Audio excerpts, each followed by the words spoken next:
What's going on, everybody, and welcome to the Early Wedge here on an early Sunday morning as we get you ready for everything in the world of professional golf, not only today, but coming up this coming week at the RBC Canadian Open. But first, we start with the Memorial Tournament, where it looked like Ben Griffin could be in charge, and then Scottie Scheffler just did Scottie Scheffler things on Saturday afternoon. I'm Jason Sobel. He is Patrick McDonald.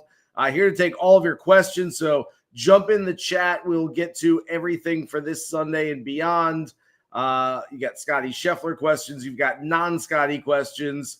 We will get to those. Patrick, we are, of course, treated to another Sunday where we have to try to either bet Scottie at the shortest number ever, fade Scottie, or find some other markets to bet instead. Yeah, this guy does not care one bit about our show. Just so mean of him, so disgusting of him. Everyone talks up Scottie Scheffler. Oh, he's a great golfer. Oh, he's an even better person. Doesn't even care about us, Sobel. But hell of a finish yesterday, obviously. He was 6 strokes behind Griffin at one point in the middle of that round, and then he walks off the 18th green, tied for the lead. Griffin bogeys the 18th right after him, and bada bing, bada boom, he's the solo leader and now minus 300 to win this golf tournament. So seems like, I don't think Griffin's going to necessarily go anywhere today, given how well he's been playing, but does seem like Scheffler is probably going to take this bad boy home. I will say this much. Last week, you were on Ben Griffin right from the very start, single bullet for you. I said on Sunday morning that it was Ben Griffin's and there was no mush. Like, he's got it. Nobody's going to beat him. And of course, he obviously held on and there was no sweat whatsoever at the end. Zero. I will tell you that I feel even more confident in Scottie Scheffler today. You mentioned it in there about Scottie yesterday. This is, to me, the most impressive thing that we've seen from him over his, last 3 weeks, I suppose. At the PGA Championship, he had not one, but 2 5-shot swings on the back nine of a weekend round. He did it on Saturday. He trailed by 3 at one point on the back nine, led by 2 at the end of it on Sunday. He was tied going to the back nine, or just after getting to the back nine, with Jon Rahm, led by 5, of course, at the end, won by 5. That has a lot to do with Jon Rahm also, but I think that sort of shines a light on what it means to the other players. And I was talking about this with Chantel McCabe on the PGA Tour Radio postgame show last night, that unlike with Tiger, there's not necessarily an intimidation factor from the other players. I'm not sure I ever really bought into the intimidation factor. Anyway, that said, I do think that everybody else in contention feels like they have to be perfect, that you can't go out and make mistakes and still beat Scottie Scheffler, especially when he's staked to a lead. How do you feel about that? How do you feel about anyone sort of trying to come from behind today? I think what's been so impressive with Scheffler is we always talk about the bounce back ability, but it seems like you can set your watch to Saturday evening and him rattling off 4 birdies to end his 3rd round. Like every time. Think about the CJ Cup, Byron Nelson, he did it. The PGA Championship, obviously, he won that golf tournament Saturday evening, it felt like. And then again today, he just always sprints through the finish line. It seems like his last bad finish to a golf round was that 4-putt at Augusta National when he won his first Masters, honestly. And so just the ability to almost smell blood in the water, see guys leaking oil, see the moment, rise up to it and take it, and really take the golf tournament with both hands was there's just not enough good things to say about this guy. But I don't know if anyone's tracking him down. Like you think about Griffin, he's 7 under, shot 7 under on Thursday and back-to-back even par rounds. Seems like Scheffler's floor is almost 2 under, right? Yeah. Shot a couple rounds of 70 already this week without really his best stuff. We saw what he did with his best stuff late on Saturday. So that would mean Griffin would have to shoot 68 to win. And I think that's just really, really difficult to do out there. Are you suggesting, Patrick, that you're giving up hope a little bit on your pre-tournament Jordan Spieth outright ticket? I got 2 guys in 4th right now. Spieth at 3 under, Keegan Bradley at 3 under too. So those picks, were worth the price of admission. Jordan's finish yesterday was, you saw it. He played those final 2 holes at 2 over, and Scheffler played them at 2 under. Now he's 5 back. So tough to swallow. That means Spieth probably needs to shoot 65 today. Yeah. Keegan to shoot 65 today. And I don't know if it's out there. So yeah, not feeling too hot with those, but happy to see them in the top 5. Yeah, it was a good call. Look, Keegan's playing really well. Other than that, second round 76, he would be right there in the mix with Scottie, if not ahead of him. And Jordan looked more like Jordan yesterday. I liked what I saw from Jordan Spieth really over the last couple of days. It looks like the swing is back. It looks like a little of the confidence, even bordering on cockiness, is back a little bit. Like, hey, Michael, I can pull this off. I can do this. And I love hearing that from Jordan Spieth, and I think we're going to see bigger and better things from him moving forward. There are players on the golf course right now, giving you a little bit of an update. Ludwig Oberg is 2 under through 4. He is tied for 31st place. Justin Rose, 2 under through 6.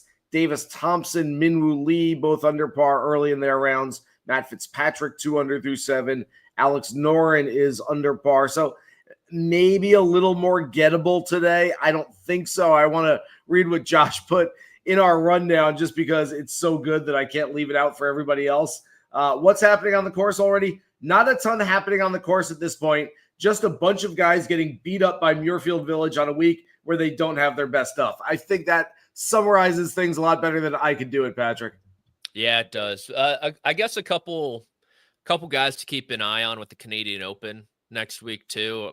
Like Ludwig's in that field. The iron play obviously has not been good. It's been a little bit better so far this week, actually, and it's been the rest of the game that's kind of hindered him. And then Justin Rose, he had that great round on Friday to make the cut. He's a guy who's played well at Canadian Opens in the past too, and we've seen when he kind of pops off, he'll get himself really into the mix. So good to see those two guys playing well early in their final rounds. But like Josh said, like you said, a lot of golf left and a lot of tough holes to still maneuver through. Parker Norton asking us in the chat if there are any round 4 matchups that we like. I don't know if Josh has a graphic here, but I can go through some of these matchups that are not going off for a little bit now. Siwoo Kim minus 135, Tony Finau plus 110, Steven Yeager at even money against Adam Scott minus 125, Cam Young minus 125 over Adam Hadwin at even money, Bud Cauley at minus 124 against Eric Cole at even money. Any of those that you like, and I can keep going down the board there. Those are the ones coming up in the next 20 to 45 minutes. Then obviously we can get towards the contenders and the leaders later. But any of those that you like to start? Don't hate Cauley. I did find a Tommy Fleetwood even money over Justin Thomas that I played. JT shot 80 in round 1, has slowly but surely kind of clawed his way back. Fleetwood just pretty meh so far this week, but I just generally like him on more difficult golf courses than I like someone like Justin Thomas, who's been a lot of putter so far this week. So I think Fleetwood as a dog in that one's my favorite matchup of the day. Yeah, and that's kind of what it comes down to for me as well, is like who's going to grind on a Sunday when they're probably not going to win. It might not mean a ton to them. All these guys are already in signature events, not like a Sunday like we'll see next week at the RBC Canadian Open, where there are a bunch of guys that can do big things for their seasons, for their careers, if they have a really good Sunday final round. This week, it's like most of these guys are kind of made men already. They're already in, and nothing they can do is going to knock them out. So I'm looking at some of these. I can get behind Taylor Pendrith at even money over Sungjae Im. Pendrith, the underdog in that matchup. I like, especially in the round matchups, trying to find some that are leaning towards the even money or plus money side of things, just so we can find a little bit of an advantage there. Maverick McNeely at even money over Russell Henley interests me. I just think McNeely's going to grind a little bit more than Henley might on a Sunday afternoon. That's about it. I don't see a ton that I really love. Any others later that you like?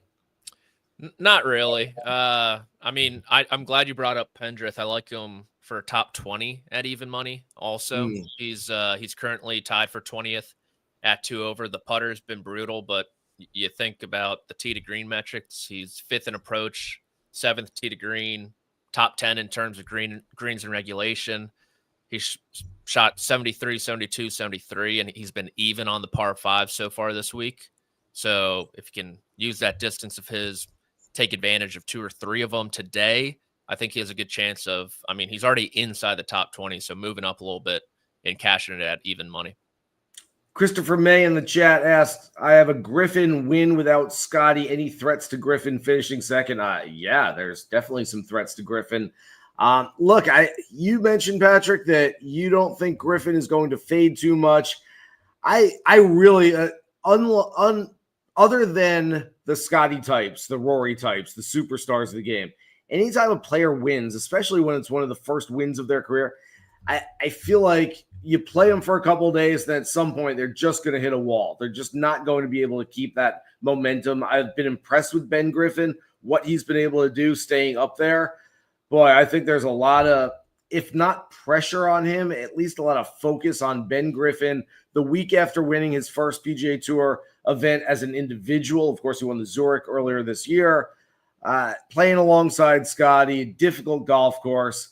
I think this thing's ripe for someone to jump up. And if I have to pick somebody right now, I think I go Keegan Bradley. I like how Keegan has played. He's had that one poor round, like I talked about in round 2, where it was really just a bad start. I think it was 5 over through 4 holes or something like that on Friday, and then got it back together and played even for the rest of the day. But really, if it was not for an hour early in Friday's round, Keegan would be right there. And I like him in the without Scottie market right now. Yeah, that's a good pick. Obviously, I like Jordan and Keegan. If I had to go a little bit further down, Patrick Cantlay's found his putter, and we know he really likes this golf course. Coming into the week, he was hitting the cover off the golf ball. Not quite the case so far through 3 rounds, but with his putter in a good spot, he's leading the field in strokes gained putting. He's definitely able to shoot something like 5 under, 6 under, and kind of sneak into the top 3 like he normally does, something like that. And then Shane Lowry is kind of the opposite case. Shane Lowry is doing very much Shane Lowry stuff so far this week. 55th in putting, 3rd in approach, 2nd tee to green, 1st in greens in regulation. He's going to give himself plenty of chances. If you're willing to stomach looking at Shot Tracker and seeing him miss 8-footer after 8-footer at 20-1, that could be another option for you. You can watch it live on TV if you don't want to watch the Shot Tracker, and you can actually see it for yourself today. Josh pointing out in our chat that Justin Rose going 78, 66, 80, and then starting under par today. He's 2 under. He was 3 under at one point, I think. He's now 2 under. That's insane stuff. So have fun betting Justin Rose next week at the RBC Canadian Open. We'll get into the RBC in just a couple of minutes here. Joseph Bosa asked in the chat, can we get Sobel's thoughts and Patrick's thoughts, Joseph, and Patrick's thoughts on the U.S. Women's Open? Rookie Julio Lopez Ramirez, who's ranked 440th in the world, is already shocking everybody. She's 6 under behind Maya Stark. Look, Lopez Ramirez is a great story. Rio Takeda, I know she's been around the world for a while. She's been the best rookie on the LPGA as far as their point total is concerned. She's won out there already this year, and that might be the player that I like the best. She's 2 back. Maya Stark does not have a great major championship record, only 2 career top 10s. She's won 6 times on the LET, but let's face it, LET is not the greatest competition over there. Once she's come to the LPGA, which was years ago, she only has 1 career victory. That was 3 years ago. I don't know that I love Maya Stark in this one. There's some volatility at Erin Hills. Look, you can make – I love volatility. We talk about U.S. Opens, whether it's going to be Oakmont in a couple of weeks, Erin Hills this week. I think a lot of people, Patrick, say, I want to see the best players in the world struggle. I want to see them, making bogey. No, what you want to see is volatility. What you want to see is on any given hole, somebody can make double bogey and somebody in the same group can make birdie. That's what we're seeing at Erin Hills so far. I think it actually plays much better for a U.S. Women's Open than it did for the Men's Open back in 2017. It's forcing these players to hit hybrids and long irons, mid irons into a lot of these greens, and it's been a really fun watch. So again, I'll go through the leaderboard real quick. Maya Stark at 7 under, 1-shot lead. She's off at 1:10 p.m. later today. Julio Lopez Ramirez, 1 shot back. Rio Takeda, Hanako Shibuno, and Mao Saigo. Mao Saigo, by the way, looking for her 2nd major championship in a row. They are all at 5 under. Nelly Korda sitting right there at 4 under. This is the one she's always wanted the most. Looked pretty average in round 1, didn't make any putts. Looked really good in round 2, 67, and looked very average, especially with the putter. Once again, in round 3, we'll see if that putter can get hot for her. And then lingering are Minjee Lee, a former champion, Lynn Grant, who I always get mixed up with Maya Starks. Sorry, guys.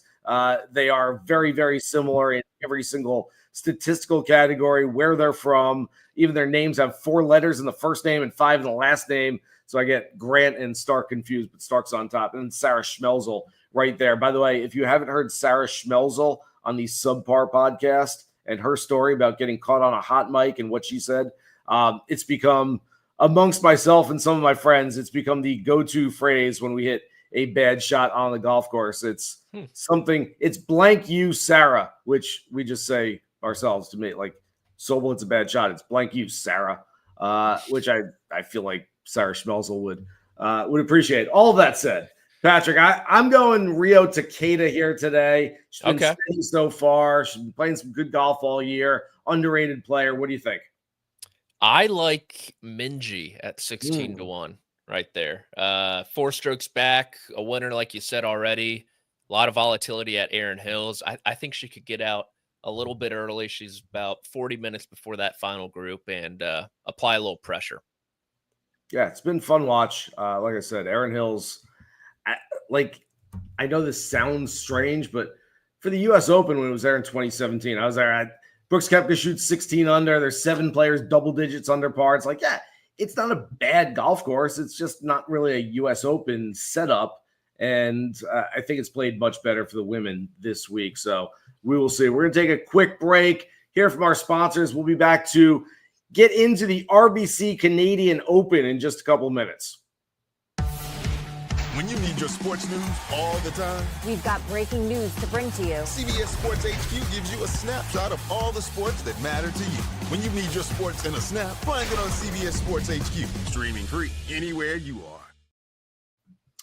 All right, as usual on a Sunday morning, Patrick, the odds are not out yet for next week's event, the RBC Canadian Open. We have seen the field. Rory, of course, is coming back. Ludwig Åberg, you mentioned, is in the field. Sam Burns. I'm trying to go through some of the names that are out there. Obviously, all the Canadians, Corey Connors and Nick Taylor and Taylor Pendrith and Mac Hughes are all going to be there. TPC Toronto, which is one we haven't seen yet, looks like a beast. About 7,400 yards on the card. There we see it, 7,389, par 70. So this is a big golf course. I think it's going to play a little tougher than people might think. Usually when the PGA Tour goes to a new golf course, and I've said this time and again, they usually err on the side of caution, and they won't set it up to really beat these guys over the head. I think this one could play difficult just based on the numbers. I mean, you see 7,400 as a par 70, and it feels like one that they're not going to go 25 under on. Patrick, any thoughts on either TPC Toronto or the field? Yeah, they got the rough up around 4 inches. I think it's 3 3/4. And then looking at the tournament fact sheet, area had a long winter and a wet spring. Early spring ice storms caused a 1.5 week delay in preparation due to course cleanup. And I was watching a video with Taylor Pendrith going through a few key holes. I think it's set up for, honestly, a pretty exciting tournament. Yeah. You look at 14, the short par 3, that's a great hole. 15 is a hole that they're going to be able to move up and possibly make drivable. And then you look at the finish, it's very tough. And on 18, they actually remove some of the greenside bunkering and put short grass in front. So if you come up short of that, there's water in front, ball might roll back into the water, which is awesome to see. Third fewest bunkers on the PGA Tour this course is going to have. Outside of that, it's kind of pretty average green size, average fairway width. And I think total driving is something I'm going to look at. I think you're going to have to be a pretty good driver of the golf ball here to have a good week. Look at that stretch. 16, 513, 17 plays 530, 18, of course, a par 5, 561. You better be driving your golf ball. I'm guessing. Again, I haven't seen much, but it feels like driving, long irons. It should be a week where the guys who are the big, beefy, brawny ball strikers should play well. You got any names in mind yet? I said driving, and then like Sam Burns came to mind just because it seems like he's been playing some better golf as of late. Had the great round on Friday, kind of like sort of in the mix here. And then one of the Hogards will be interesting. I haven't decided which one. It's probably going to be Rasmus. but he's the one I'm looking at. And then maybe Sung Jae also. Okay. Yeah. I've got a list here of about 20 names. Okay. A couple guys with stars. Sam Burns has a star next to him. Højgaards have a star next to them. I didn't even separate them yet. I'm like, you got to go through. Like, I guarantee at some point, and it's going to happen to all of us, we're going to get burned. You're going to go like, oh, I took Rasmus, and you're like, oh, I got a big Rasmus ticket. And you see Rasmus up there, and you look at, your account, and you're like, oh, man, I bet Nikolai by mistake, and, I'm not going to win this thing. The guys I have stars next to, Sam Burns, who you mentioned, Eric Cole, who's played some good golf. I had him last week at Colonial, but this might be a better fit for him.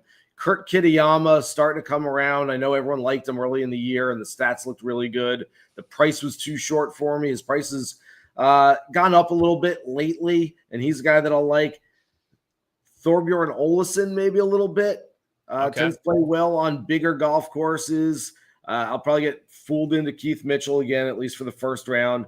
Taylor Pendrith we mentioned. And then maybe my favorite play on the whole board, and I can't wait. This is a ladder play for me. I don't know if I'll get to the outright, but this is a top 40, top 20, top 10, maybe even a little sprinkle on top 5. I have been betting Johnny Kiefer on the Korn Ferry Tour for a while now. He's really good. He's gone from like college to the mini tours to the Korn Ferry, and he's already locked up his card for next year. He's in the field in Canada this coming week. I think he's really, really special player. I'm going to be betting Johnny Kiefer with the hopes that this is a house money kind of play. Whatever he does can only help, can't hurt. And so why not go out there and have a good week? Yeah, that's a good one. Top, what is he, like top 85 in the world, top 90 in the world. Yeah, got him into the PGA. Yeah, just running through the Korn Ferry Tour. So I like that one. Let's see if we got any more questions here. No questions yet. If you guys have any questions before we move back over to the Memorial for a few minutes here, any other questions about the RBC Canadian Open, let us know. I'm going to throw a few more names out at you, Patrick, see if anybody here gets you interested. Chris Gotterup, Rio Satsune, who we've talked about a lot on the show, has played some really good golf recently. Isaiah Salinda, I wrote down. Again, you're trying to find these guys who are ball strikers and have played well on some bigger golf courses. I think it's going to be a tough week to prognosticate. I think it's a week where the guys don't know the golf course, should level the playing field a little bit. Here we go. Joseph Boza in the chat asks, can Rory and Ludwig do well with the spotlight on them before Oakmont? I don't necessarily think the spotlight's it's too bright. Yeah. Turn off those lights. The big lights of Toronto are going to just absolutely intimidate them. Yeah, of course they can play well. Look, there's a lot of stuff swirling around Rory right now. I think it's worth us getting into a little Rory discussion here. If we're talking the RBC Canadian Open, he's going to be the favorite. It's probably going to be a pretty short favorite. I am staying away from Rory for the time being. I don't know. He was like everybody's darling a month ago, Patrick, after he won the green jacket and got the career slam. And ever since then, it's just been nothing but bad PR. Yeah, I don't know what's going on with him, honestly. If there's something personal going on, if he's kind of just had it, it's just been a really weird month. I think we've talked about total driving. Obviously, he's one of the best drivers of all time, if not the best. But his 3 starts since the Masters, he's driven it poorly in all 3, so that might be cause for concern. But yeah, he's speaking to the media on Wednesday, I believe, which will be nice to hear. I'm sure people will have plenty of questions for him, and we'll get to see where he's at. I imagine he's probably going to be kind of short again, like he was at the PGA Championship pre-tournament, and then obviously not talking too much or at all during the tournament. But Ludwig proven wrong. Yeah, and as far as Ludwig, I'm not really sure what to think of him right now. Not playing very good golf. Maybe this week will be his first, or I guess his second top 40 finish or top 30 finish in the last 5 starts, which just hasn't been very good golf for Ludwig, which seems unfathomable. I mean, when you watch him, you're like, how does this guy not finish in the top 5 every single week? He, swings easy at it, hits it 330 down the middle. Is a good iron player, but I just don't understand how Ludwig ever doesn't play well, but it hasn't been great for him. My guess is that the reason he added this to his schedule is because he knows he's not playing well, feels like he needs one before Oakmont. And that's never really a good sign for a top player. No, it's been honestly like bad across the board. You take out the majors and he hasn't putted well.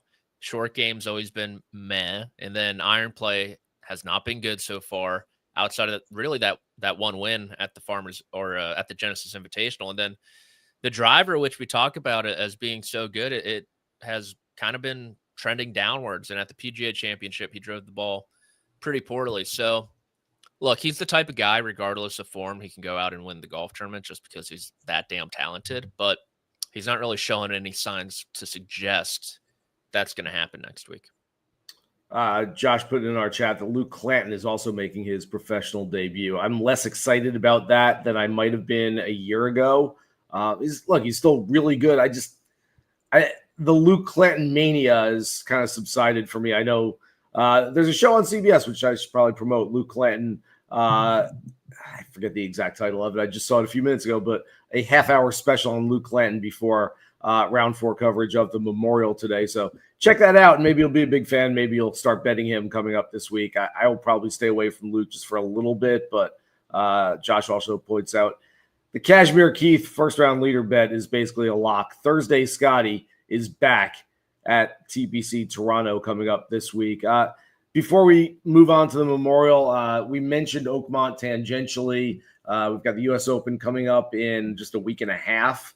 Are there any players, Patrick, that have jumped out to you that have made you said, I want to get on them early as far as outright tickets for Oakmont, or has Scottie taken all the air out of the balloon and basically said, all right, well, I'm not doing anything with Oakmont because Scottie's going to go out there and win by 6?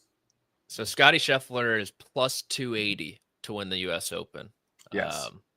Which just came across my desk, which is steep, which is very, very steep. Wow. That's intense. I kind of need to take a breath after seeing that one. Has anyone shown me anything? Honestly, no. If anything, it's like the gap between Scottie and everyone else, barring a collapse today or something crazy. For as much as people wanted to say contracted with Rory's start to the season, it seems like it's expanded as far as ever almost. So I have to do some thinking of how I'm going to bet the U.S. Open. Xander Schauffele is just like a guy with his U.S. Open record and him playing better is probably the guy people are going to key in on, given that he's 18-1 right now. Yeah. And he's past Rahm, he's past Bryson and Rory, obviously, and that's a price people can stomach. He's probably the guy I could see being like the most popular bet come U.S. Open week. Yeah, and I'll be on that a little bit too. I wanted to see something from Xander this week. I said the other day I didn't need him to win this week, didn't even need him to contend. I just wanted to see some form from him. Comes into the final round tied for 12th place. I feel like I've seen enough. And again, it's not – I think Xander's going to go out there and, beat up on Scottie and win at Oakmont. It's just – that's probably as far down the board as I'll go. As much as I thought the PGA Championship at Quail Hollow, like the winner is not coming out of that top tier. It's not going to be someone who's 50-1, 100-1, as much as we'd like to find a long shot. I feel even more so that sentiment for the U.S. Open that it's – I might even take Rory out of the mix. It's Scottie, it's Bryson, it's Rahm, or it's Xander. And I feel like if I could get those 4 guys against the field, I would probably take it at a really short number, Patrick. Yeah, that's fair. It seems like, honestly, I mean, I don't think you can discount Rory quite yet, but I'd be shocked if it's not one of those 5, right? Yeah. Somebody told me the other day, they're like, man, I got Harris English at 150-1 for Oakmont. What do you think? And I'm like, I really like Harris English. He was runner-up of the PGA. I really like the 150-1 number. You've done nothing wrong. You're just not going to win any money. I don't know what to tell you. Like it's a really good bet that's not going to win money, and you're going to see a lot of that at the U.S. Open. That's going to be the pat on the back bets that we see. You're like, wow, great bet. He finished in 7th place, and you picked him to win, and you were like that close. Except Scottie Scheffler beat him by 7. That's just what's going to happen. we'll talk so much more about the U.S. Open in Oakmont and the RBC Canadian Open coming up this week over the next few days on the Early Wedge. Let's continue to wrap things up for today at the Memorial Tournament, give you a little more of an update on what's going on the golf course right now. Ludwig still at 2 under for the day. I mean, in this whole time that we've been talking, has Ludwig not finished the 7th hole? I believe he was 2 under through 6 holes. When we updated this 20 minutes ago, he's still 2 under through 6 holes. And so we'll see if he ever finishes the 7th. Yeah, he's only teed off. I don't know. Like it feels like we talked about this 20 minutes ago. I gave an update, and he has hit one in the fairway on 7. I can update that. The par 5. He started birdie, by the way. Matt Fitzpatrick. I know a lot of people like Fitz this week. I was one of those. So like very cautious, kind of like top 20 type play.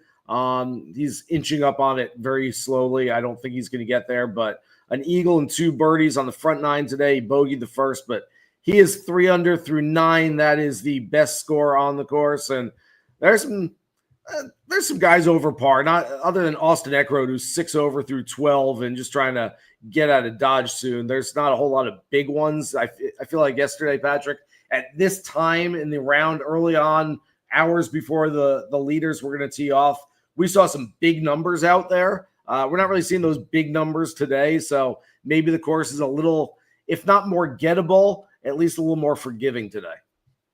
Yeah, I would say. I mean, it seems like every day kind of had an added variable with the wind on Thursday, the rain on Friday, and then the wind yesterday also maybe dying down a little bit, which could give someone like Jordan Spieth and Keegan Bradley a chance to win this golf tournament, hopefully, if the stars align. But it also gives a chance for Scottie Scheffler to run away from the field. Yes, that is very true. The tougher it is, the more I think Scottie Scheffler is just going to beat everybody out. Ramon Prado in the chat asks for our thoughts on Spieth today and Xander, and do you think they'll shoot even par or better? If I have to take one of them, I'm definitely taking Xander over Spieth. I like how Spieth has played all week. I just feel like he might have emptied the tank a little early, while Xander still has a little bit more left, I think, but you're probably getting a better number on Spieth than Xander. What are your thoughts? I like them both. Yeah, I think Spieth has a lot of juice left to squeeze in his game. It felt like he made 6 bogeys yesterday and shot even par. He's leading this field in terms of birdies. Tee to green, he's been awesome. He hasn't really putted too well, honestly, which suggests maybe it's right around the corner. So I've loved what I've seen out of Jordan Spieth this week. And then Xander, of course, just rock steady. And so even pars going to be like a stroke and a half, maybe close to 2 strokes better than the field average by day's end. And I think they both have that in the tank. So I've loved what I've seen from Spieth so far as well. Where does it manifest itself? Like so right now we're seeing progress from Spieth. Spieth's playing well. We think it's going to turn into something bigger and better down the road. Like, where are you looking at right now? If you had odds and you had availability for every tournament for the rest of the season up in front of you, where are the ones that you're clicking on? I think Jordan Spieth pops here.